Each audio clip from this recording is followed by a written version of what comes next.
And happy Thursday, everyone. Welcome to another edition of the Foundation for Free Enterprise Education's live speaker series. We hope you've had a great week and have been able to take some time for yourself. If this is your first visit to our live series, welcome and thank you for joining us. These live sessions will provide you with a sneak peek of one of the very special and important parts of the PFEW experience, our motivational speakers. While our mission is about educating our youth, we believe that education involves not only the award-winning business and economic learning we are known for, but also helping young people develop into strong, motivated, and confident young adults. Our speakers are simply the best. Motivating and inspiring youth is their job and their passion. Thank you to all of them for participating in our virtual outreach. Before we introduce you to tonight's speaker, we just want to let you know a bit about how this session will work.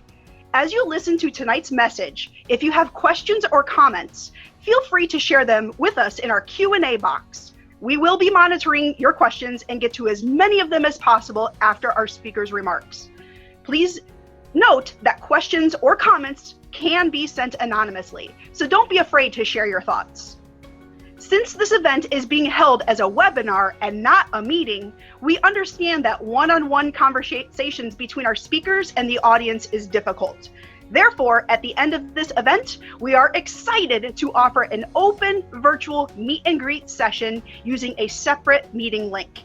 You can find the link to the session in the chat section now. 5 minutes after we end this webinar, we will log into the meet and greet along with our speaker, and you will have the opportunity to ask questions and speak directly with our presenter.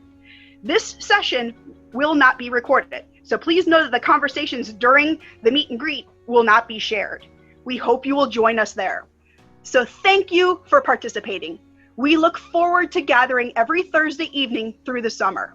Please check out our website at pfew.org for more information about future speakers and our taped interview content. Sit back and relax as we move on with the show. Tonight, we are excited to introduce you to Mr. Jeff Yalden. Okay, hey everybody, Jeff Yalden here. Thank you for joining. Whether you're a student, a parent, one of the staff, administrator, hey, I'm honored. I'm excited that I have the opportunity of being with you all tonight.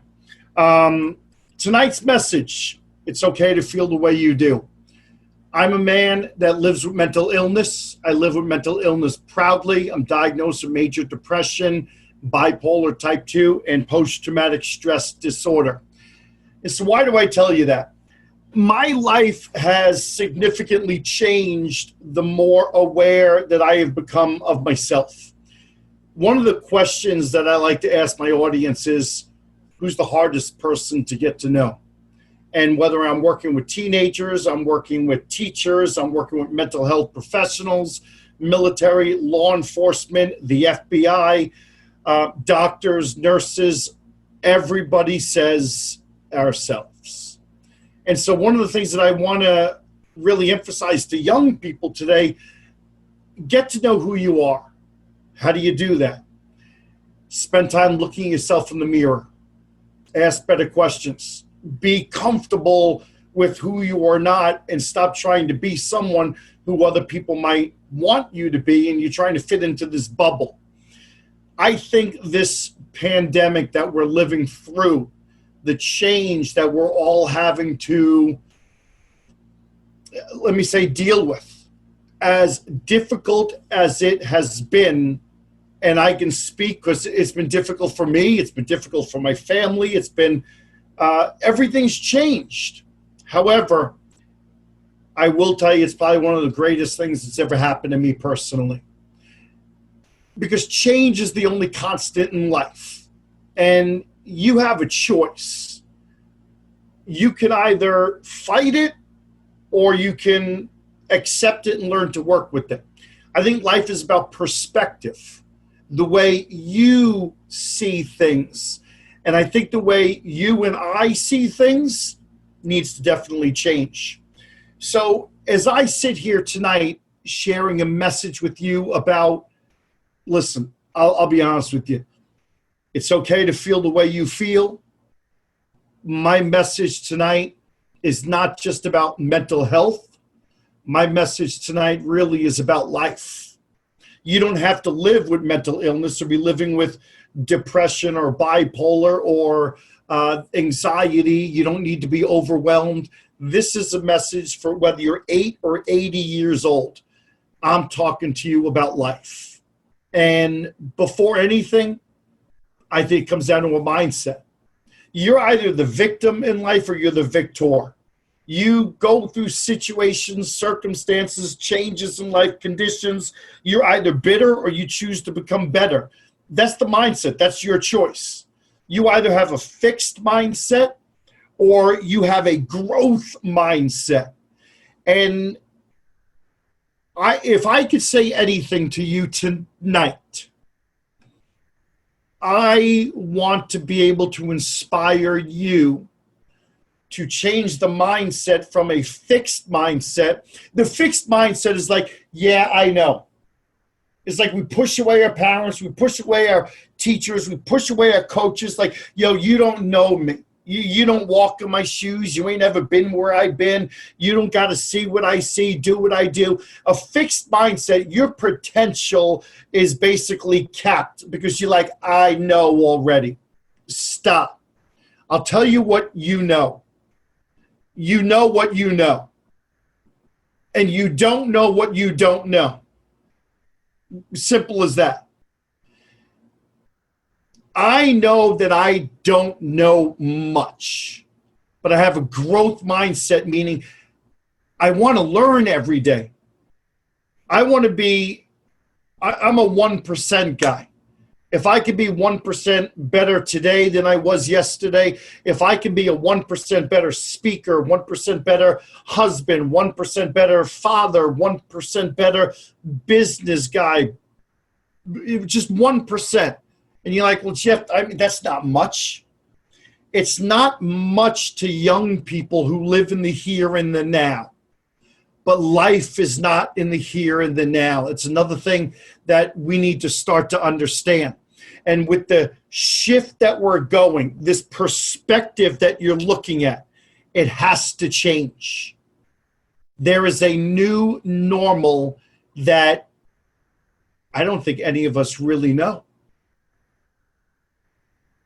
And you know something, I used to, hey man, what's your 3-year plan? What's your 5-year plan? You going in 9th grade? Hey, where do you want to go to college? No, throw it out. I want to ask you this. Are you willing to be flexible permanently, permanent flexibility in life? Because like that, things change. And if you're under 25 years old and you're listening right now, I'm going to tell you something. Many of you are going to find yourself working in jobs that don't even exist yet. And so if you're overwhelmed with the expectations that, you know, I don't have a plan, and people are telling me, hey, graduate high school, go to college and get a job and someday retire. Stop. Slow down. Running fast, you're running slow. But if you're going to run slow with a growth mindset, you're going to get where you got to go much sooner. I'm pro-education. But I'll also tell you that education, college, it's a business. Colleges are freaking out right now because we're starting to find that you can learn without having to pay $40,000, $50,000 a year. That's one of the greatest things about the internet. I'm not coming to Lycoming College or Penn Tech this year. We're doing this online. So you're either the victim or the victor. School was canceled. You're online learning. Emotionally, mentally, has it been tough? Absolutely. But I had to get more engaged with getting to know me, creating a routine, staying busy, staying on top of it, and not letting myself fall to be the victim of woe's me. You don't understand. Everybody is going through this. For you that's listening, you have to be more motivated. You're going to have to be more responsible. You're going to have to be more resilient. If you're going to want to be successful, it has nothing to do with your grades anymore as of right now. It has more to do with you motivating yourself to find what you like to do and find a way to do it. And when you really get down to it, get comfortable with who you are. I think if you ask me, I've been doing this for 30 years. You might say, hey, Jeff, what is one of the greatest challenges of our young people today? I don't even hesitate. I say self-esteem. Self-esteem. And I think the lack of self-esteem affects our mental wellness. We're overwhelmed, our anxiety. Now I want to put depression in two categories. You have clinically depressed, and then you have the I'm just kind of like bored depressed. And I'm not saying one is more important than the other. I'm not going there. I'm basically talking about on the surface. If it's clinical depression, there's a whole nother path. We don't have a lot of time for that. But if it's I just don't feel good, hey, get to figure it out. What exactly is it? Do you need to go to your family doctor? Do you need to talk to mom and dad? Do you need to talk to a trusted adult? If you got to do something, then go and do it. Because today, you got to do what you got to do to get where you want to get. And for all these people that, I'm not comfortable talking about mental health. We're over medicating. Stop it. Mental wellness. I call it mental hydration. I'm more healthy today than I've ever been. I think part of it is because I'm not afraid to talk about it. I know that there's a chemical imbalance, but it's not just my doctor. It's not just me being in therapy, me being on medication, but it's also me finding my self-care, having balance, having a routine and structure in my life. The past couple months, I just got my yoga certification. I'm now a certified yoga teacher. Yoga has become just as important as me in therapy and me on medication. Exercise. Let's move on with this. Mindset. Okay. The new normal moving forward, I talked about this a little bit, your 5-year plan versus a permanent flexibility. What is normal anyway? I've been asking that for years, and now all of a sudden everyone's like, oh, well, this is kind of crazy. I mean, what is normal? I don't know about you, but I'm focusing on my little inner circle because, I'm scared. I'm scared about shootings. Well, they've died down since the pandemic. Black Lives Matter, all lives matter, protests, the riots, the looting, the vandalism. Atlanta police have all called in sick, defund the police department. Let me tell you something. One of the things that gets us all worked up is we get too caught up emotionally in things we can't control. And if we can't control it, stop putting so much emotional energy into it. I can't control what is going on in the world, whether it be in our government, whether it be with the protests, whether it be with police departments. I can't control it. But you know what I can control? I can control my attitude. I can control the choices I make. I control my behavior. And so instead of looking at the big picture, I simplify it and I just look at my inner circle, my close friends, my family. How can I be influential with them? And I do that objectively. I can talk about anything. Listen, many things are going to happen to you in life. And it may not ever be your fault. But you know something? It will always be your responsibility. That people don't like that I say that so much. I had a young lady about maybe 8-9 months ago. She was 16 years old and she had been raped. And her and her parents got really upset, and they said to me, and we had a phone call, said, Jeff, it's like you're saying that it was my fault. No! I'm sorry that this happened. I'm sorry for whatever you may have or you might go through in life. You're going to have hardship. If there's parents and adults listening right now, they're probably nodding their head and saying, oh, yeah, the dude's right, man. Life's not fair. Life will never be fair. Life is not perfect. Perfection doesn't exist. You will have bumps in the road. You probably will get fired from a job. You might get rejected. He might break up with you. She might dump you. But I'm going to tell you something. We grow as a result of everything we go through in life. Everything you go through, as hard as it is, good, bad, it shapes you. I know it's hard. And I'm not saying, hey, get over it. Pick yourself up. I'll tell you what I am saying, though. Thoughts are thoughts, like an arm is an arm, a leg is a leg. Thoughts are what they are. They're thoughts. Feelings, my friends. And what do we tell young men? Suck it up, man. Toughen up, kid. We don't talk about you. You're too young to have those feelings. Pick yourself up. Grind harder. You'll be okay. There's more fish in the sea. Well, when I was your age, you're bored? I'll tell you, when I was your age, I used to look out the window. My parents would tell me, be happy. Just look out the window and be happy.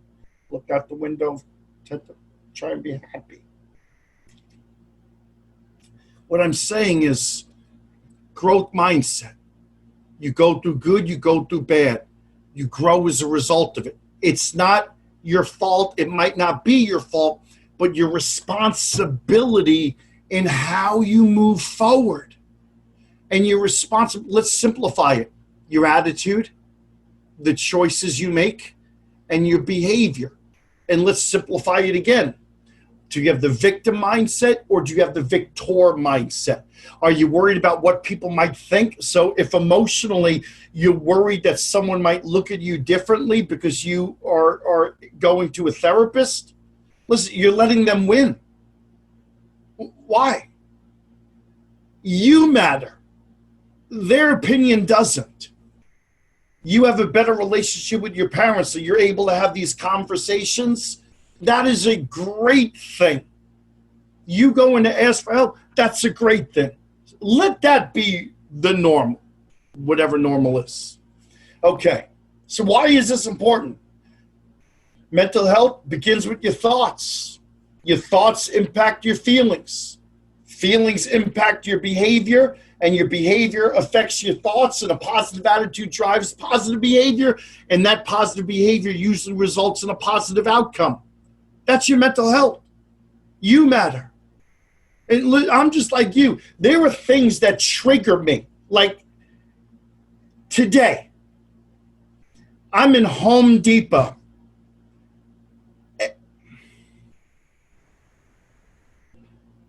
I saw a lady with her little dog in the cart, and her dog had a mask on.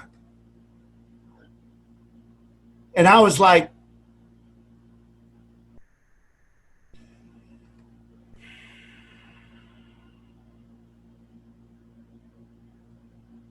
just breathe, Jeff. Just breathe. And I thought to myself, no judgment. To each his own.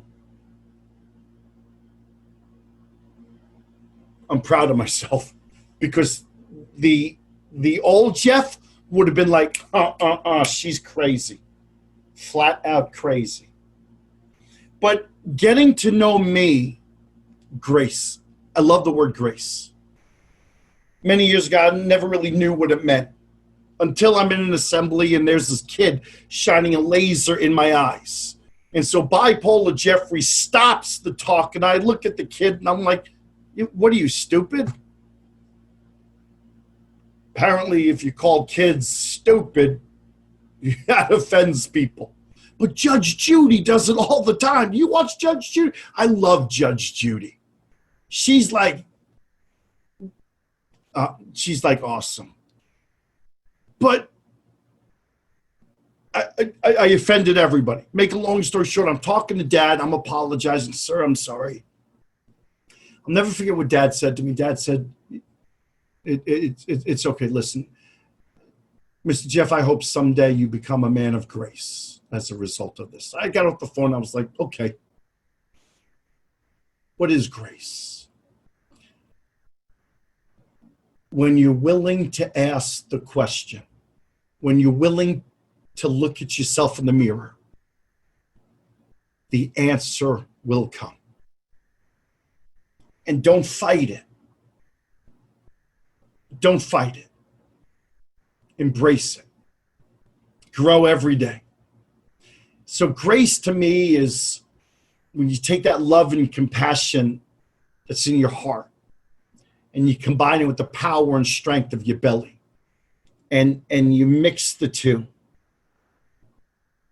Grace is how you talk. Grace is you're comfortable with yourself. Grace is non-judgment. Grace is forgiveness. Grace is acceptance. Grace is love. Grace is how you carry yourself. Grace has become one of my favorite words. And I hope for you, whoever you are, wherever you are, however you might be listening, I hope that through everything that we're going through,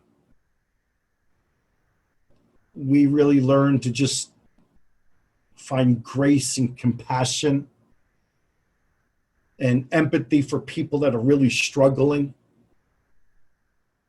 And most importantly, for yourself. Most importantly, for yourself.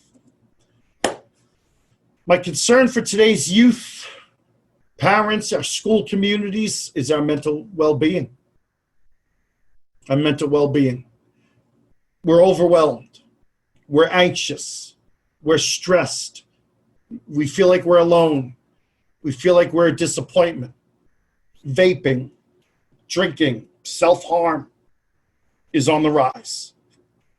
And we go through this period of isolation, and it's getting worse, but we're not talking about it as much. And so we can blame it on whoever we want to. But I'll tell you what I've come to learn. Put the responsibility back where it belongs, on you. Look at yourself in the mirror. How are you doing? Or better question, how is your heart? And if your heart isn't feeling very well, then there's something wrong that you need to be able to talk to someone. Those are your feelings. I don't want to get into all the scientific part of this, but in short, I'll tell you this as I go into this next slide here. Okay, this is deep. Years ago, girls and self-harm, girls engaged in self-harm way more than boys. Then they kind of caught up. Boys are now greater than girls. And part of it is thoughts and feelings. If we're afraid to talk about our feelings, we think it's a weakness, we take it upon ourselves, and then we engage in what you call self-harm. And self-harm isn't just cutting. It could be scratching, pulling your hair, punching yourself, reckless behavior, self-medicating. Matter of fact, in October, I'm in college up in Michigan, beautiful school. After my talk to all the athletes, a young man comes down, and nobody wants to be seen talking to the mental health guy.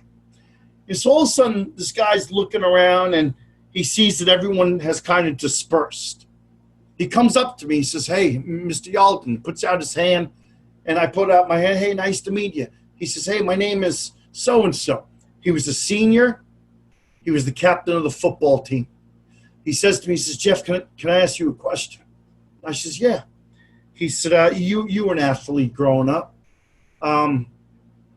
Listen, what is your take on, as an athlete and smoking pot? And I said to him, I said, I always said that if I can't be honest with people, I don't want to talk to people. I said, listen, I don't do drugs. I've never done drugs. I don't even really drink. I said, let me ask you a question. I said, what you do, it's up to you. I mean, there's not much I can say when like half our country is starting to legalize it. I said, but my question is this. After a game, you and the boys, you go out, you take a hit. I don't know. I'm non-judgmental. Do you do it because that's just kind of like what you do?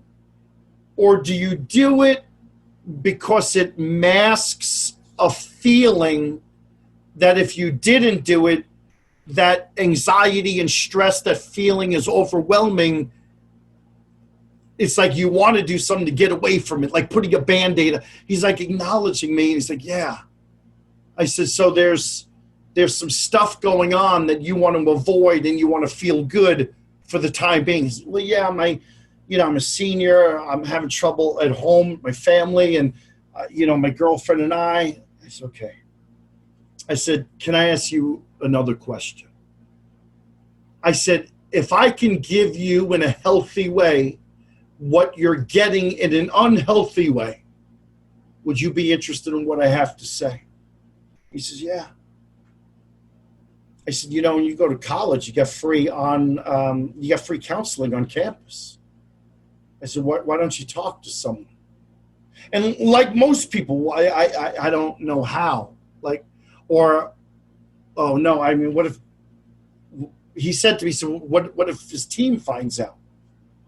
I was like, how awesome would that be? I said, you're a senior, you're the captain. Your team might look at you and be like, oh, you're in counseling? Yeah, I'm in counseling. I want to be a better leader. I'm getting ready to graduate, and like the unknown of what happens after college. Like I want to try and get a head start. I want to be able to talk to someone who's non-judgmental, someone that isn't trying to fix someone that's going to validate my thoughts and feelings. I'm still in touch with this young man. He's still in communication with the therapist at college. How amazing is that? It's a beautiful thing, but you have to engage in it. I tell people all the time, you can't just make someone go to counseling. If you go to counseling, be real, take it seriously. And if you would ask me, well, Jeff, I'm on medication. Well, if you're on medication and you're not in therapy, I think that's like taking drugs, because all that does is it masks something. It's still there, but it's like a Band-Aid, where therapy gives you tools, coping skills, problem-solving skills.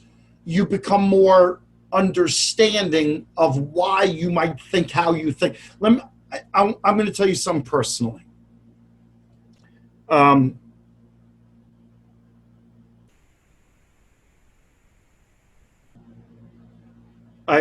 hate me for what I'm about to tell you.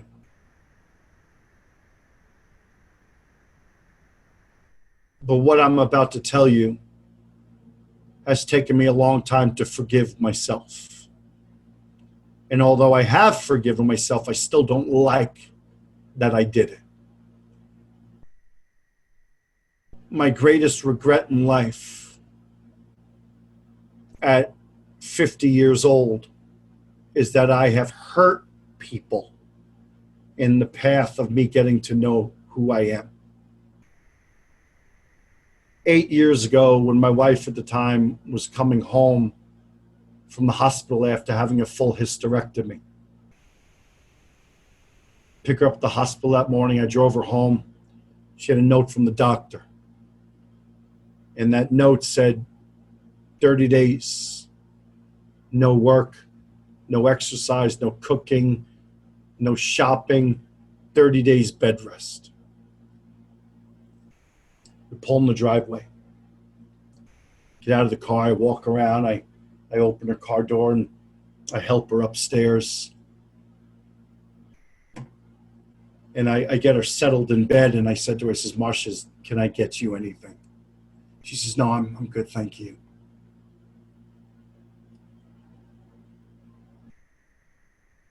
And that was the moment that I walked out on her forever.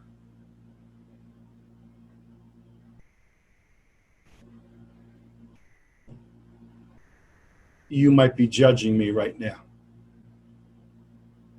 You might be like, I'm deleting this. This guy's a jerkhead. You have every right to.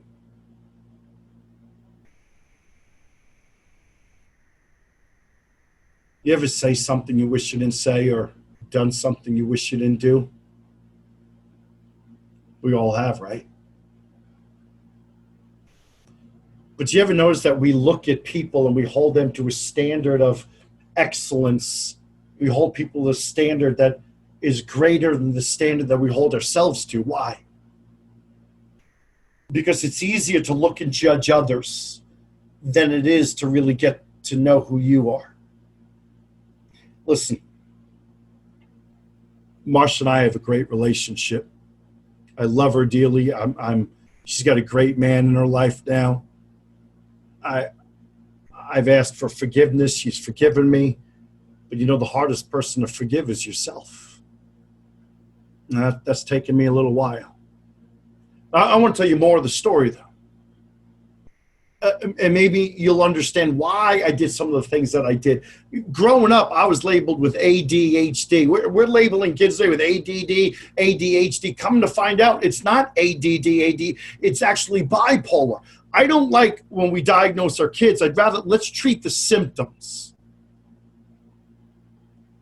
I was abused as a child. Marcia, my wife, is 17 years. You know, she's never seen me speak.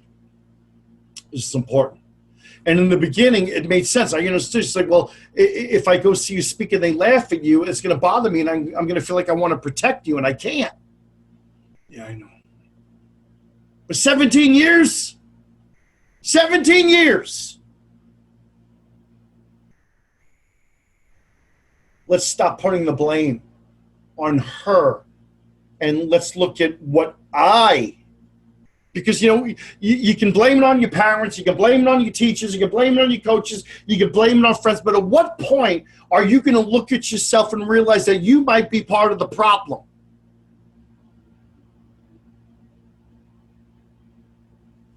You know, in all that time, I never sat down with Marcia and said, hey, Marcia, listen, if they laugh at me, that's okay, but just, if you were there, that'd be pretty awesome. And that would mean so much to me. I never said that. And if I don't communicate, how is she supposed to know? How is someone supposed to know if you're not telling them that there's something wrong? I met a girl in Indiana 2 years ago. She had a failed suicide attempt. I met with her and her mom. And I said to the young lady, I said, why didn't you ask for help? And she said to me, no, nobody asked me. Well, how is someone supposed to ask you if they don't sense that there's something wrong? You got to want to talk. I think my strength has been my vulnerability. I love talking about it. And the more I talk, the stronger I get. So let's look at this. If you have, especially during this pandemic and really trying time with what we're going through, it plays with your emotions. And I'm going to share this with you. If you feel alone, which represents a belief on the part of you, the person, that you don't have meaningful relationships. And it's easy right now when we have this social isolation. We've opened up a little bit, but we're still like trying to I'm not really comfortable going out. Maybe you feel alone. If you feel alone and you feel, well, why aren't you talking to your parents? Oh, no, Jeff, oh, no. Do you feel like you're a disappointment? Maybe you feel like you're a disappointment, not just to your parents, to yourself, to your friends, to teachers, you might feel like you're a disappointment. or a burden. Well, Jeff, I don't want to talk to my parents because they've got so many problems, and that I don't want to bother them with my problems because they have their own problems and they got to take care of their problems. So it's better that I don't even. Why should you be worrying about your parents' problems when that's your parents' problems, not yours? They brought you into the world. You matter. One of the problems with our young people today is we're having to adult way too young. I want you to be young. I want you to ask questions. I want you to problem solve. I want you to have to go through different emotions to be able to come out on the other end, having learned what you've been through. But the problem is when we feel alone and we feel like we're a burden or a disappointment, then I used to think, okay, so there's some sadness here where they might be thinking about a forever decision based on emotion. But I don't go there anymore. Here's where I go. You see the slides here. I'm alone, I'm a burden, and where the three circles come together, that's called self-harm, a cry for help. Let's go back to the athlete talking about pot and avoiding. That's self-medicating, reckless behavior. What about vaping? I when schools were open, I'd ask administrators, hey man, what do you think is the percentage of kids that are vaping? I don't know, 35, maybe 40. It's high, 40%. Then I ask kids, high school students, what do you think is the percentage of kids that are vaping? 85, 90. Yeah. You think vaping is self-harm? What concerns me is if you feel alone, you feel like a burden, you're engaging in self-harm, whatever that might look to you. If you're not talking, these feelings will manifest. And at some point later in life, it shows up. And if you don't deal with it, problem solving, coping skills, responsibilities, obligations, day after day, week after week, month after month, then all of a sudden life can become so overwhelming that you might consider a forever decision. I'll tell you right now, I don't think young people understand the finality of suicide. What you are going through is not permanent. What you are going through is shaping you. And I don't want to say toughen up, but I will say this. Just keep going, my friend. Because you will grow as a result of it. Maybe you'll toughen up, but you know what? You're going to grow emotionally as a result of what you're going through. And that is growth in life. That is the real education. The desire for suicide represents habituation to physiological pain and fearsome experiences, to repeated exposure to painful and provocative events. Look at everything we're going through in the world today. Repeated exposure. Turn it off. Turn it off. 3 things I think are important for people. Sleep. I don't care who you are. You know, people say, oh, young people need 8 hours of uninterrupted sleep. I think everybody does. And if you're ugly, you need more. Now, I'm not saying you're ugly, but maybe you have an ugly attitude. If you have an ugly attitude, you're tired. Get sleep. And when you go to sleep, turn your device off. Because these notifications go. Mom, Dad, if you're listening, take the phone away from the kid. And here's why. I wasn't going to go here tonight. There's something in here called like the dopamine effect. It basically is this chemical that says to the brain, I want more, I want more, I want more. So our kids go to bed, they're on Insta, Snapface, TikTok. I haven't even gotten in TikTok. And they're just like, hours go by. And they lose that REM sleep and they wake up and you're like, oh, honey, good morning. And like, really, shut up forever. Take the phone. If you spend more than 4 or 5 hours a day on your device, you think you're stressed and overwhelmed and anxious now? If you spend more than 4 or 5 hours a day on your device, you're 70% more likely to have major depression in your life. Everything that goes on here, it really doesn't matter. It's fabricated and blown up anyway. There's filters. Everybody looks good with the filter. You know what I think you should just use the phone for? To learn. I think the technology is great. I think YouTube education is free. Google anything, you get answers. If you don't want to call a therapist, Google teen mental health, teen anxiety, how to lower my anxiety. And you could read about it. Advocate for yourself. Okay. This is, I did the slides. I think they're pretty good. I like the unicorn. So a situation happens. I don't know, good, bad, but a situation in front of us, boom, right away, we have a thought. And if it's something that triggers us in a bad way, we automatically have a negative thought. Why? Why even invest so much into it when you don't even know? I say believe half of what you hear and all of what you know. I don't know much, so I'm not going to believe much. But situation, thought, now we have a feeling. Our feelings come from our thoughts. Bad thoughts, bad feeling. Good thoughts, happy, which drives behavior. Light on the surface, it's really that simple. Now watch this. This is called behavioral activation. Many kids today, inactivity. So the more inactive you are, the more sad you feel. I'm bored. You might say my dad was abusive. But my dad was like, get up and pick the leaves off the grass. My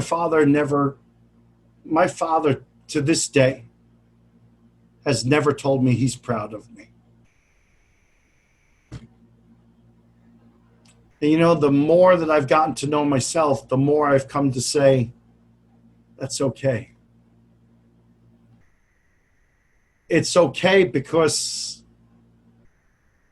you only know what you know. And if you only know what you know, you can only do what you have chosen to learn. But if you have a growth mindset and you seek to learn, you'll know better. Inactivity, depression. So do what you're inspired to do. Do what you like to do. And the more you're doing what you know what, you gotta like something.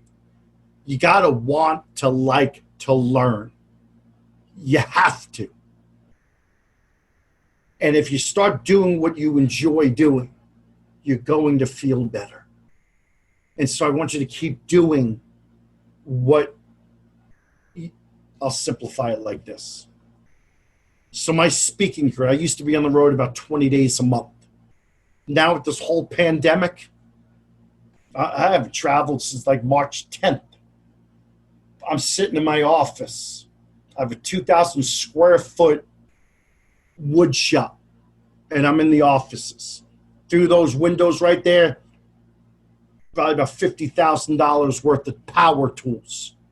That's right. I'm a man that loves power. I just love, I'll go to Lowe's or Home Depot. I get so excited. I'm like a Chuck E. Cheese in whatever.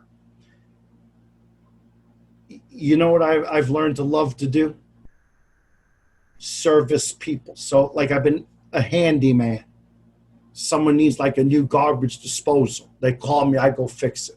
Painting, remodeling. And I say to my team, I got 5 guys that work for me, above and beyond service. Give people what they're not used to receiving. That's respect. That's showing up on time. That's yes, sir, no, sir, yes, ma'am, no. I love to serve my community. And I'm doing it in a way that I want to do it. And it makes me happy. I'm the happiest I've ever been. Do what you love to do. Take personal responsibility. We talked about this. The eight soul questions. I'll leave this to PFEW. They can shoot it out if you want it. Journal about this. Who are you? Where are you? How are you? And don't just write, how are you? Good. How are you? Get deep with yourself. Look at yourself in the mirror. How are you? And answer it. Be real. Be truthful. What do you want? How are you going to get what you want? Let's come up with a plan. Maybe reverse engineer. What are you willing to do to achieve this? I'm having more fun doing this handyman, home remodeling, construction. I'm like all of a sudden making as much money doing this as I was speaking. I'm home every night. Put your energy towards what you like and good things happen. In order to receive what you want, what are you willing to give? The world owes you nothing. And this new normal, the uncertainty, you're going to have to step up. What are you grateful for? I don't think we're grateful enough. I'm grateful. Are you still listening? Yeah. I'm grateful that our paths have crossed. I'm grateful I get to be a part of your life tonight. You know that people come into your life for just one or two reasons. To pick the fruit and walk away, or to plant seeds. And it's up to you to know that. Plant seeds. Every single day, take those seeds and cultivate it, water it, take care of it. 8 soul questions, get to know who you are. Here's the roles in the new normal. Here's how you can lead your parents, lead your friends, lead yourself. Verbal, talk, demonstrate what someone needs to do. Assist someone, help with adjustment. Be influentially positive and supportive. Love is time. Self-care is so important. Have balance and boundaries. Learn to say no. Well, Jeff, you're not doing anything else. I know. Nothing is on my calendar today. I'm doing nothing. It's there, so I can't help you because I'm doing nothing. I made a date for myself to do nothing. Influence, mentorship, find people. Teenagers, I like to seek first to understand, then to be understood. Growth mindset, don't be afraid to ask. Self-care, I did all this. Oh, that's nothing. College or trade? I'm not sure, I don't know, but I don't think a college degree is what it was 20 years ago. Matter of fact, my son graduated from Clemson. Before he even graduated from Clemson, he got hired by NASA. The smart people. Corporations are not so much asking where did you go to school today? They're asking, what did you do? What did you do? So I'll tell you, believe in yourself. Read. Self-motivation. Don't be one of those people, well, school changed and they're expecting me to learn online. You spent hours learning how to use all this. Oh! Ah! Oh! Ah! Oh! Oh my gosh, that was a cramp. Ah! I'm still here. I'm okay. I'm okay. I've got another lesson for you. Drink water. I didn't drink enough water. I'm sorry. You had a cramp. You spend so much time learning how to use your phone. Spend time online learning. I wrote a book. Listen, here's an ethical guide displayed outward that I think we all need to adapt. Compassion, nonviolent. Be honest in how you speak and how you live.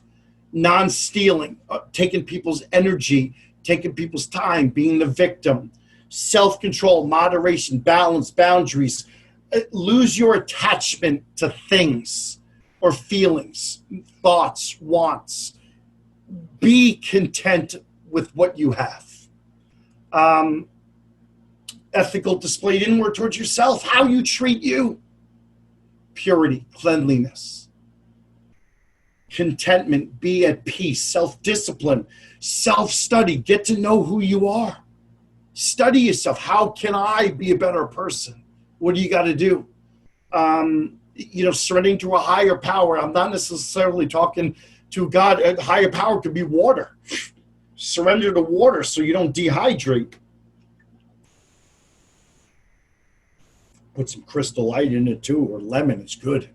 What is happiness? I don't know. People have been asking that for a number of years. I'll tell you what happiness is to me. I ask 3 questions. Is my life meaningful? Is my life fulfilling? And is my life rewarding? That's it. You can't say yes to those 3 questions. Then you look yourself in the mirror and say, what change do I need to make? And make a change. Purpose of life. Love others. Serve others.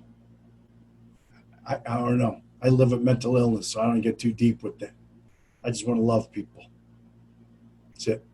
My guys say to me, hey, Jeff, what are we going to do today? I say, you know what we're going to do? We're going to go above and beyond to serve people. That's it. How to achieve happiness? Take care of yourself. Be willing to talk. Have patience in the process. Breathe. It'll be okay. Have a commitment to yourself, to your inner circle, routine, structure. Learn to say no. Exercise. I'll add another one. Drink water. Water is good. Okay. And there's references on my website. So, hey man, it's okay to not be okay. But it's not okay to not be okay and to not do something about it. The greatest things I've ever done is every day I do something about it. I love you all. Thank you for letting me be a part of your life. It's just a pleasure and an honor. Thank you. Wow. Jeff, thank you so very much. Thank you. Before we wrap things up and before we let you leave to get another bottle of water, Yeah. we do have a couple of questions from our attendees. Yeah. So first off, the one question we have here is, why did you leave your wife? Yeah.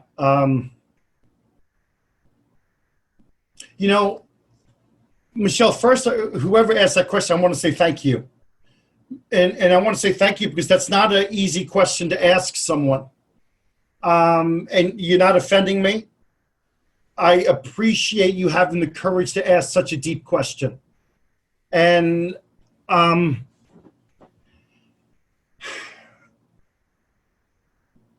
do I left her because of my mental illness. I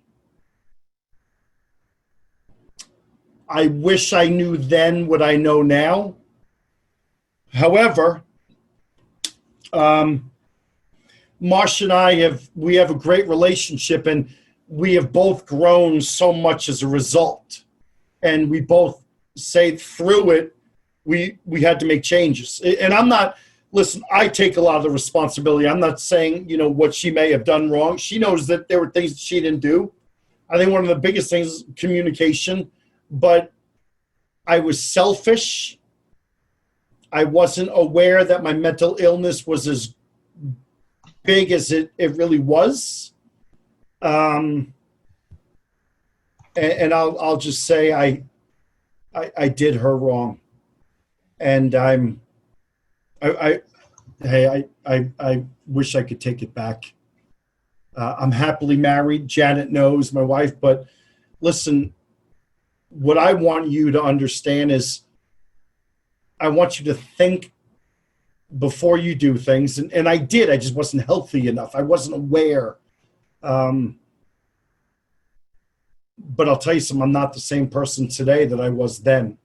Matter of fact, I'm not the same person today that I was last year. And I think that's None of us are. Yeah, Michelle, is a great question. Thank you, Jeff. Our next question we have goes back to some of your earlier comments about when, to talk to someone. And the question is, what about when you've tried talking to your parents and they took it completely wrong, saying that you don't need to talk to anyone? Yeah. And that is so common. Great question again. And please understand, mental illness today versus when your parents were grown up, it's two totally different things. So your parents might be avoiding having to deal with the emotions because it could be tough for them. They might not be comfortable talking about feelings and thoughts. When I say advocate for yourself, that's communication. Remember when I said that I didn't communicate with Marcia? So if you're going to your parents and they're like, you don't need to, you can't just let it go, because then you're creating habits that later in life you'll be like, well, I can't talk because I know that it's not going to be received real well and they're going to tell me to get over. No. Sit down with mom and dad on the same level. Say, no, mom, dad, can we talk? Just here. Shh, don't do that. But mom, no, please, can you just try and understand where I'm coming from? But you also have to understand where they're coming from. They're your parents. You got to be respectful. The more you communicate, and I'll tell you, if the tone ever gets louder than this, don't communicate, because you're not going to get anything done. Open your heart, listen, and share. And it might not get done in one conversation. It might take a month for them to be like, okay, well, yeah, you really keep talking about this. Maybe we should. And listen, if your parents aren't going to get on board, who's your next trusted adult? And you can go to them and they might be able to help you talk to your parents, but don't give up. Please don't give up. Thank you, Jeff. That's great advice. And thank you so much, Jeff, for joining us this evening, sharing your wonderful message and your inspirational thoughts with everyone here today. Jeff has truly been a true friend to all of us here at PFEW. He every year makes the long journey from Myrtle Beach to attend every single session of PFEW that we hold. And he believes in what we do. More importantly, he believes in each and every one of you. If we didn't get to your individual questions, we'll be sure to pass them on to Jeff.